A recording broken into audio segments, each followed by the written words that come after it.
Saya Iya SPBI Kepala Sekolah SDN 35 dengan ini menyatakan dukungannya terhadap Ibu Kiki Raini sebagai guru penggerak.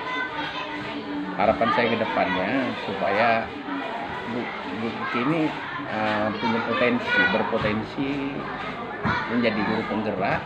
Di samping itu dia harus mempunyai kegiatan ke depannya untuk memajukan siswanya. Dan kemudian yang berikutnya, Bu Kiki ini harus mensupport kepada guru-guru yang sebelum jadi guru penggerak, kepada kawan-kawannya supaya dia itu mempunyai hasil yang sama. Walaupun secara tak langsung dia nanti pun bisa dimotivasikan sebagai guru. Harapan saya ketiganya supaya siswa-siswa di sini bisa mengikuti kegiatan-kegiatan yang dilakukan oleh Ibu Kiki. Selamat siang Bu Kiki, apa kabarnya? Bu, selamat siang. Sehat ya? Puji Tuhan, sehat. Syukurlah. Bahagia? Bahagia. Itu yang wajib ya sebelum menularkan semuanya. Oke Bu Kiki, kan kita pendampingan pertama ya. Nah, terima kasih sudah disambut dengan mesra di sekolah. Nah, selama 1 bulan ini yang pasti saya sudah belajar dari belajar offline juga modul-modul. Kemudian saya sudah melakukan beberapa aksi nyata. Pertama capaian itu saya lihat dari diri saya sendiri. Ternyata ada perubahan cara saya memandang bagaimana jadi seorang guru. Nah, kemudian di situ juga saya mulai melakukan aksi nyata di kelas, ya, seperti merancang pembelajaran yang lebih bervariasi daripada yang biasa saya lakukan. Pertama-tama saya merasa ada yang berubah dari cara saya memandang anak-anak didik saya, bukan mindset lah ya, seperti itu. Kalau awalnya kan saya berpikir saya sudah baik kok jadi guru, gitu ya. Saya sudah mengajar dengan baik, saya persiapkan seperti itu. Ternyata setelah saya mempelajari modul 1.1 ini, masih banyak hal-hal yang harus saya perbaiki dari cara saya mengajar dan pola pikir saya pun diingatkan kembali, diperbaharui kembali bahwa saya ini hanya penuntun, bukan penentu dari anak didik saya, seperti itu. Jadi saya mulai dengan melakukan perubahan-perubahan di kelas saya, dari menciptakan pembelajaran yang menyenangkan dalam artian lebih banyak melibatkan anak murid, melakukan praktek seperti itu. Kemudian saya kan biasanya di kelas itu kaku ya, kalau anak harus diam gitu, nggak boleh ribut. Nah, sekarang saya berusaha lebih ramah. Mungkin sebelumnya ramah, tapi ramahnya saya mungkin kaku gitu. Nah, sekarang kalau anak-anak ribut, bukan berarti saya izinkan mereka ribut, tapi saya lihat dulu ributnya dalam hal apa gitu. Kalau misalnya mereka bicara tentang pelajaran, ya saya biarkan aja, karena itu suatu proses yang mereka lalui di dalam pembelajaran. Kalau kemarin juga saya jenis guru yang suka berteriak-teriak gitu. Setelah saya belajar modul 1.1 ini, saya menyadari bahwa ya itu kelemahan saya sebagai guru, saya harus perbaiki. Jadi selama hampir 2 pekan ya belajar 1.1, nah di situ saya belajar mengendalikan diri saya, Bu. Belajar untuk ketika saya mau teriak, tahan seperti itu. Jadi itu yang saya rasakan secara pribadi ya. Kemudian saya lebih ada rasa kita lebih peduli kepada anak-anak gitu. Biasanya saya nggak terlalu perhatikan, misalnya kamu kenapa, anak-anak sakit apa, udah sampai situ aja. Tapi sekarang tuh saya rasanya timbul mau korek gitu, ada apa gitu, timbul keinginan kita untuk melakukan satu hal yang lebih bagi anak-anak. Semuanya sih sejauh ini ya saya merasa mereka support, mendukung. macam-macam sih dukungannya. Pas sekolah ya mengizinkan, misalnya saya mau lakukan aksi-aksi nyata yang memerlukan kebijakan dari kepala sekolah, beliau memberikan izin seperti itu. Teman-teman juga mendukung, menyemangati. Kalau belajar di LMS sejauh ini tidak ada permasalahan yang berarti. Syukurlah. Paling ketika jaringan terganggu seperti itu. Nah, tetapi saya kalau misalnya LMS lagi gangguan, saya belajar offline aja. Mereka sudah mengunduh modul ya, jadi bisa belajar offline. Kemudian kadang yang membuat saya agak kesulitan itu karena kita belajar di LMS, semua ide kan harus tertulis ya. Kadang-kadang saya agak kesulitan merangkai kata-kata bagaimana supaya maksud saya itu tersampaikan dengan baik lewat kalimat-kalimat yang tepat seperti itu. Jadi kadang kesulitan saya di situ. Nah, supaya ini kadang-kadang saya membuka LMS, lihat pendapat teman-teman, ATM gitu Bu. Kadang-kadang kira-kira oh seperti ini ya membahasakannya.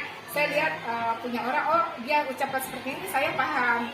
Jadi kira-kira kalau saya mau sampaikan ide saya mungkin menggunakan bahasa yang seperti ini. Jadi saya kadang lihat-lihat juga tugas teman-teman yang bisa kita lihat seperti itu. Sejauh ini sih sepertinya sudah baik ya Bu ya. LMS-nya juga tidak terlalu ribet, cari berurutan seperti itu. Paling yang kadang saya bertanya itu, ini instruktur apakah memberikan feedback atau umpan balik terhadap apa yang kita upload seperti itu. Karena kan sih Bu, jadi kita bisa lihat ini gitu. Apa yang kita lakukan ini sudah sesuai atau tidak. Kadang-kadang kita wondering juga. Sebelum PGP ini dimulai, ada sedikit kekhawatiran dalam diri saya, terutama saya mempertanyakan diri saya, mampu tidak saya mengikuti kegiatan ini. Apalagi akhir ini kan saya dapat tugas tambahan cukup banyak di sekolah. Jadi waktu lokal karya not, saya menuliskan kekhawatiran saya itu tidak bisa mengatur waktu dengan baik seperti itu. Tapi ternyata setelah kita jalani hampir 1 bulan ya? Iya, hampir 1 bulan ini. Awal-awal saya memang agak masih bingung ya dengan urutan-urutan kegiatan kita di LMS, urutan Merdeka itu. Tetapi setelah saya pelajari lagi, setelah saya alami, ternyata seperti ini, ternyata tidak semenakutkan yang dibayangkan. Kita bisa mengaturnya, kita bisa selesaikan tugas-tugas itu, dan waktu yang diberikan juga tidak mepet gitu. Kita punya waktu yang cukup untuk menyelesaikan kajian-kajian itu. Dan kemudian ternyata aksi nyata yang diminta itu kan memang apa yang kita lakukan sehari-hari gitu. Jadi seharusnya sih tidak membebankan gitu dan tidak membuat susah.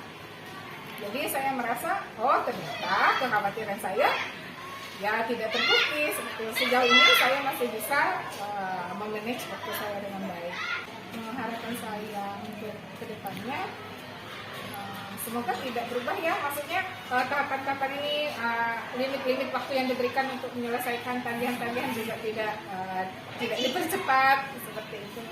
Kemudian saya juga senang kalau di grup kita punya pertanyaan, PP kita cepat responsif seperti itu. Kita senang. Jadi kedepannya mudah tetap seperti itu. Saya mengusahakan melakukan beberapa hal yang didasari oleh kesadaran saya bahwa ternyata selama ini ya saya masih belum banyak berpihak kepada murid seperti yang saya ungkapkan tadi. Nah, selain saya mulai menata diri saya untuk lebih baik lagi seperti tadi, tidak berteriak-teriak lagi kepada anak seperti itu. Secara fisik kami melakukan perubahan di kelas itu, saya mengubah posisi duduk anak-anak. Kemarin itu kan saya menentukan Bu, saya tentukan kamu harus duduk dengan sini supaya kamu nggak ribut gitu, misalnya seperti itu kan. Kadang-kadang anak itu keberatan. Nah sekali setelah saya mempelajari modul ini, kita kan menyadari bahwa setiap anak merdeka punya hak untuk menyatakan keinginannya seperti itu. Jadi saya berusaha untuk melakukan, oke, dia mau duduk sama siapa silahkan, asalkan bertanggung jawab. Itu yang saya ingatkan pada anak-anak. Jadi saya merubah supaya dia tidak ribut, bukan saya pisahkan dia dengan temannya, tetapi saya bangkitkan kesadarannya bahwa kamu harus bertanggung jawab dengan pilihanmu seperti itu. Jadi, tetapi kali ini kami lebih terfokus, misalnya hari ini kita tentang kebudayaan. Nah, jadi semuanya berkaitan dengan kebudayaan, tentang makanan, tentang pakaian dan sebagainya. Jadi lebih tertata sih menurut saya.